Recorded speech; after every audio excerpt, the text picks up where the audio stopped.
Yeah, right around 40 degrees. Other than a couple of my chins been chilly, I'm nice and toasty. Layered up and ready to go.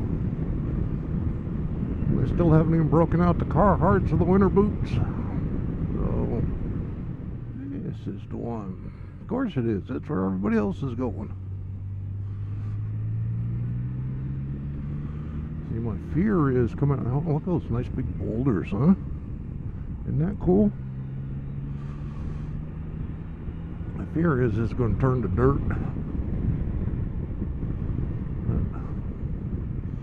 Does it turn around and go the other way? See, I gotta tell you another story about my dad. They almost killed us first time I ever drove.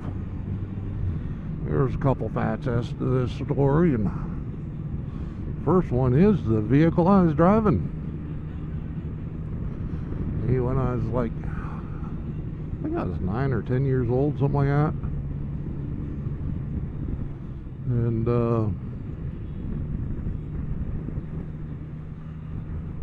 Dad, one summer up at the golf course, he was talking to some folks, and this guy was talking about, crap, it turned to dirt.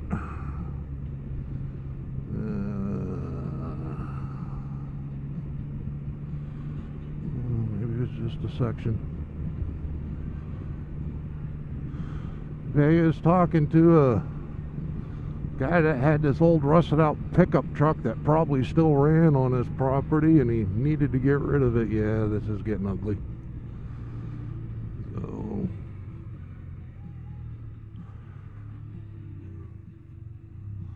we ain't gonna do it.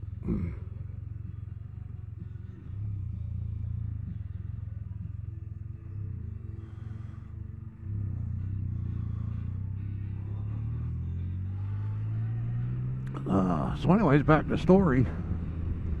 Their old dad was a tinkerer, and he could get just about anything running and build just about anything. So he was this guy dickered a bit, and Dad ended up getting paid $50, I think it was, to take the truck away. It was 25 or $50. Whatever, this is back in late 60, so it's probably closer to 25. But anyways, that's not the point of the story. Dad was paid to take this old hunk of junk off this guy's property, and he towed it up to the mink farm where he used to work, and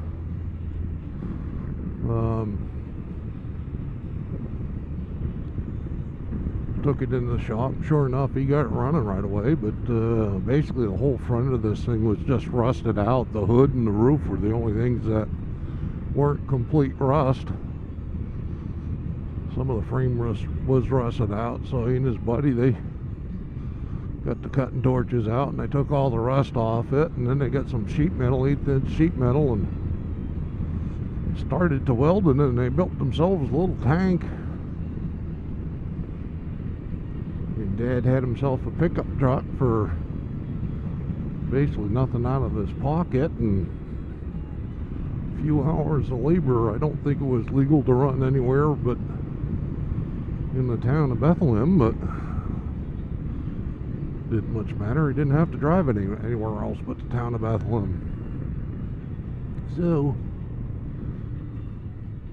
yeah, so Dad got himself a truck, and this thing with the sheet metal on it and everything, he could drive the damn thing into a tree and not dent it. Of course, this was before the advent of intelligent devices like,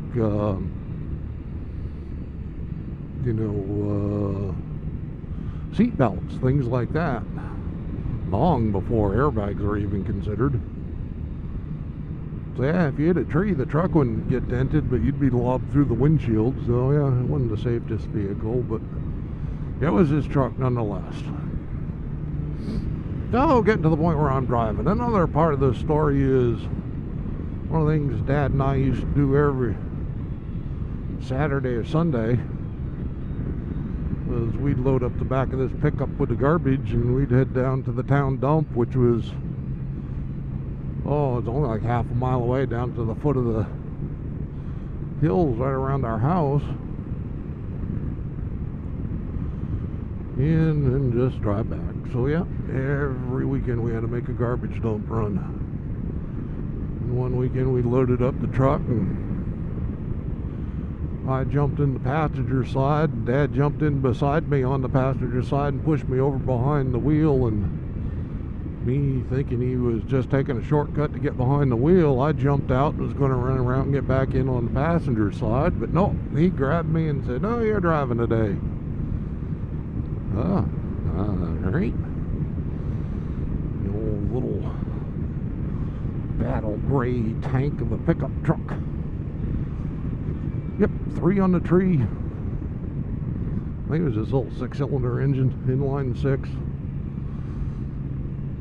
Didn't have much horsepower or torque, but yep, I was going to drive it. Standard, 9 years old, could barely reach the pedals. My Dad talked me through, all right, put the clutch in, and he says, "You don't worry about running the gear, I'll shift it for you, but you run the pedals and steer."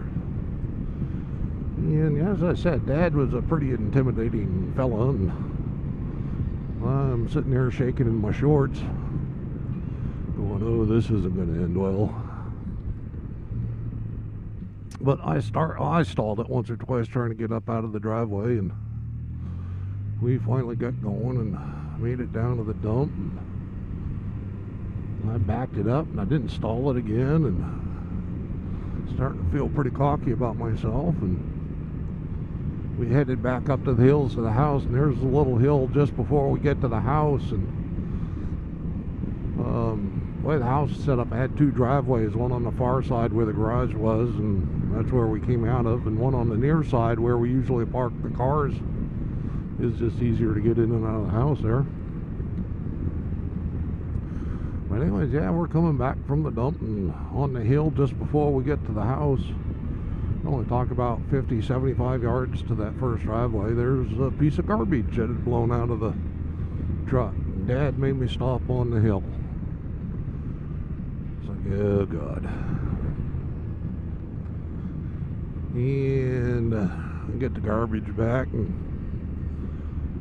I stalled it like 3, 4, 5 times, and he wasn't getting mad, but he was getting frustrated, and you know, and when he's as intimidating as he was to us kids, it was one of those, it's a fine line between frustrated and pissed off. So like, oh boy. So he's like, "Look, just listen to the engine, give it a little more gas, let the clutch out slowly, and if you hear the engine slowing down, give it a little more gas."